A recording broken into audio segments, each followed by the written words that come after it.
করিম সাল্লাল্লাহু আলাইহি ওয়াসাল্লাম একটি দোয়া শিখিয়েছেন, প্রত্যেক ফরজ নামাজের পরে সেই দোয়া পড়তে হবে যাতে আল্লাহর কাছে সাহায্য চাওয়া রয়েছে। তাহলে প্রত্যেক রাকাতে ইয়াকা নাস্তাইন বলছে, তাই না? আর প্রত্যেক ফরজ নামাজের পরে একটি দোয়া রয়েছে, তাতেও আল্লাহর কাছে সাহায্য চেয়ে থাকেন। সেই দোয়াটি জানা আছে, আল্লাহুম্মা আইন্নি আলা যিকরিকা ওয়া শুকরিকা ওয়া হুসনে ইবাদত। আল্লাহুম্মা আইন্নি, হে আল্লাহ আমাকে এয়ানত কর। এয়ানত বুঝেন?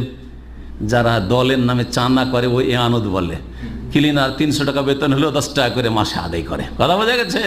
এয়ানত বলে, সংগঠনের চাঁদা এয়ানত। ওই যে আইন্নি, আইন্নি মানে সাহায্য করো, আল্লাহ আমাকে সাহায্য করো। আলা যিকরিকা ওয়া শুকরিকা ওয়া হুসনে, আপনি আল্লাহর জিকির করবেন, আপনি আল্লাহর শুকর করবেন, আপনি সুন্দর করে ইবাদত করবেন, কিন্তু সাহায্য কার কাছে চাইছেন? রবের কাছে। কারণ আল্লাহ যদি আপনাকে জিকিরের